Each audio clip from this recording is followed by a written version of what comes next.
To begin, I first want to congratulate all of the honorees tonight. Of course, Dr. Amaka Eneanya, who I'm going to introduce, Mr. Ken Weir, Mr. Heller, and Dr. Juan Bond, who was also her principal when she started here. So congratulations, and Amaka, you're in good company. I was told I only had 1 to 3 minutes. How do you do that? Well, everything's in the book, the program. So you have every honoree's background, their resume, all of that good stuff. So really what I'm going to say is some things that maybe perhaps you don't know. Because I could tell you that she graduated from here in 1998 and was involved in school co-curricular activities, track and field, went on to continue doing that, and when she graduated, ended up going to Cornell University. And from Cornell, she ended up at Meharry Medical School. And from Meharry, she did her residency in Boston at the Women's Hospital. And from there, she was recruited by Penn to come here. And while at Penn, became department chair of various departments as well as working. She's a nephrologist, a kidney doctor. Actually, I had never heard of that doctor until she became one. And so that's what she does. Dr. Eneanya has studied and researched and presented all over these United States and abroad. Her research is astounding, and that caused her to be recruited by Emory University, where she currently works. And so I said I didn't want to tell you all that because it's in the program. But what I did want to tell you is a few things about her. And the few things about her, even though this award is for Amaka, it's really for her family. You know, we say the African proverb, it takes a village. And the village surrounded her, beginning with her father. Amaka lost her mother at 12 years of age, and you know any young lady losing her mother at that young age, it's a trying time. But her father, Dr. Dennis Eneanya, stepped up to the plate along with some relatives to assist him, and the people he raised, his children in that family, I have to share their backgrounds with you. So Amaka has 2 older brothers and 1 younger brother. The oldest brother is Dr. Uche Eneanya, and he's a pain management specialist in New Jersey at a hospital there, a medical doctor. The second oldest brother is Dr. Obi Eneanya, and he's a doctor in New York, conducting surgery at a hospital in New York City. And then the baby brother is currently at Temple University working on his PhD in neuroscience. And then you have Amaka, second to the youngest. But think about that. This father raised 3 doctors in his family, medical doctors. And the interesting thing is we hear a lot about, well, what are these students learning at North Penn? Are they learning anything? Oh, yes, they are. And as a recent school board director, I know what they're planning and learning even now under Dr. Bauer's leadership. And so, can anything good come out of North Penn? Yes. And we've seen probably a lot of doctors, maybe numerous ones, come out of this high school. But to see 3 in one family is remarkable. And I want to give Dr. Eneanya, Dr. Dennis, a round of applause for that.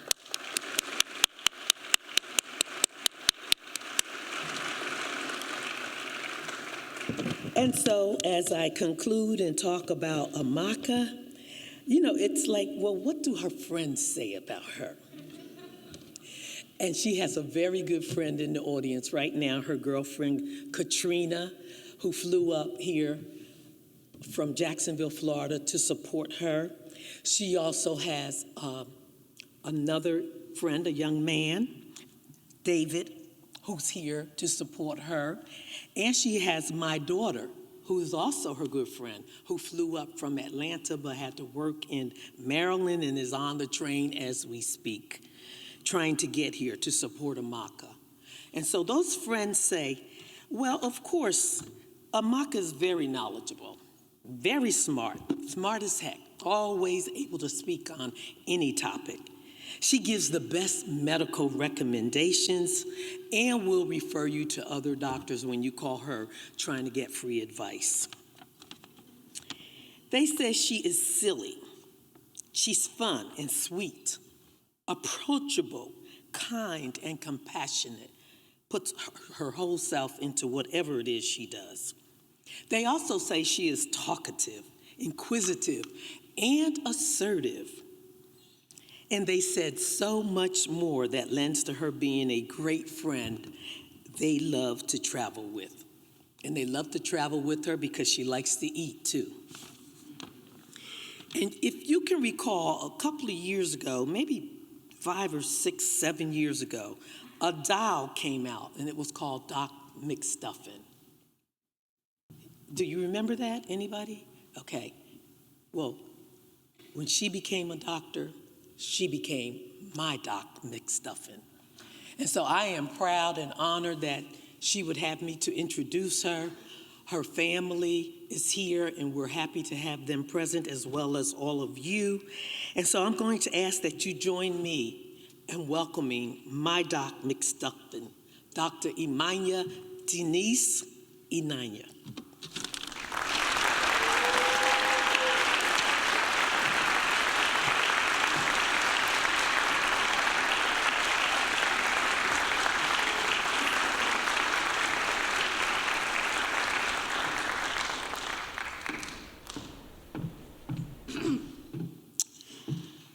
Good evening, everybody. Well, thank you so much, Dr. Lewis Campbell, for that lovely introduction and for the nomination. As you know, it came as a huge surprise.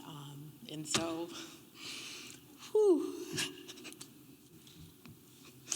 this is not in the script.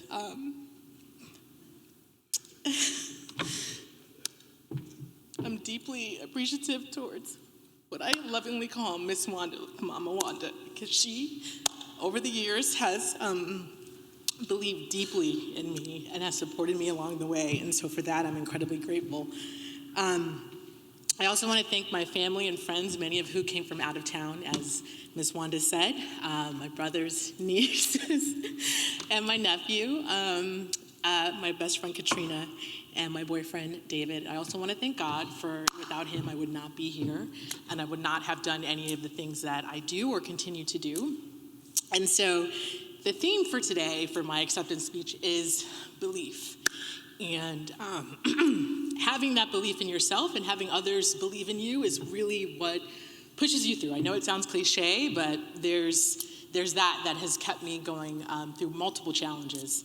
And so often on media and social media, people talk about failure resumes, and I challenge that because I don't think that we should have failures.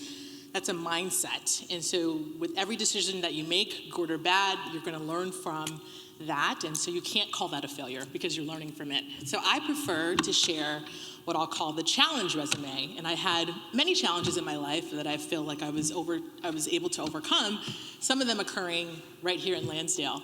And so 3 short examples, because I know I'm going to be on time.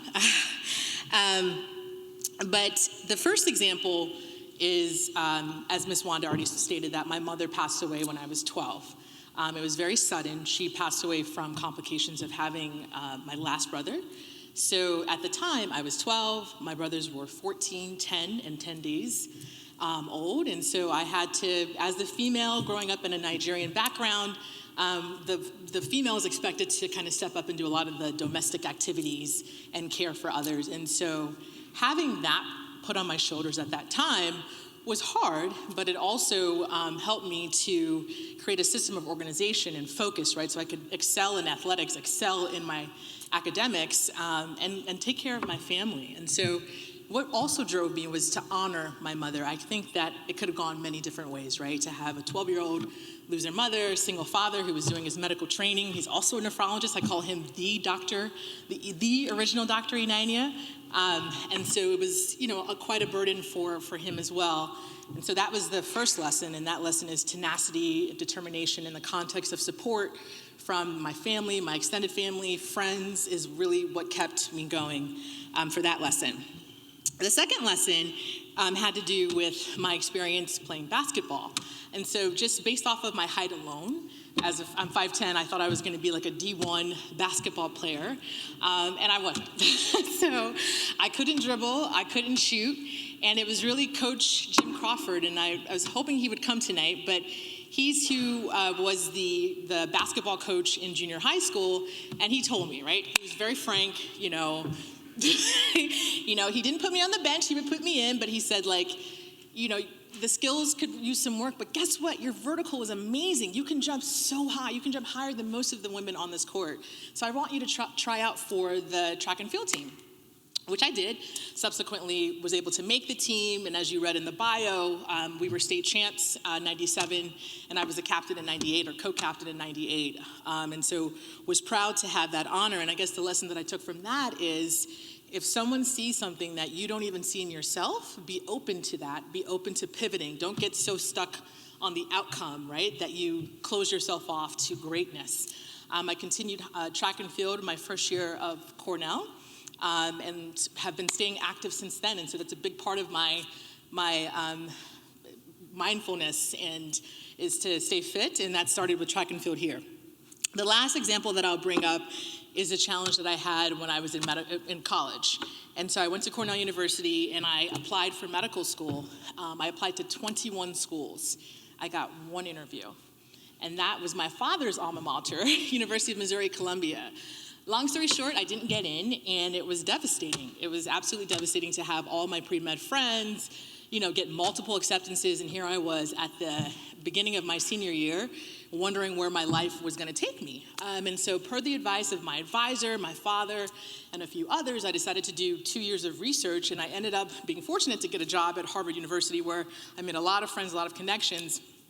And the second time I applied, I got 6 interviews, 1 acceptance into Meharry Medical College, and 2 waitlists. And I remember at the time, I didn't know a lot about Meharry, right? It was the first historically Black medical college in the South, had a really significant history in terms of admitting physicians to school when they were denied entry because of their race. And so I remember my father filling in that history for me, and also my friends, Katrina and Nia, also attending historically Black colleges and giving me a lot of that information that I wasn't aware of, because I was looking at the wait list.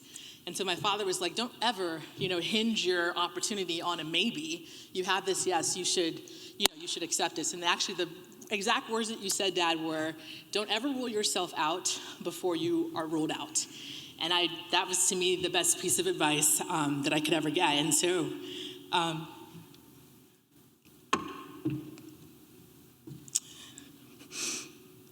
so I'm gonna dedicate this to you, Dad. This whole award, this honor, this lesson, because full circle, the research that I've done has led to some federal policies that have impacted millions of Black Americans with kidney disease, and my father being one of those individuals. And so I'd like to give you a round of applause, Dad. It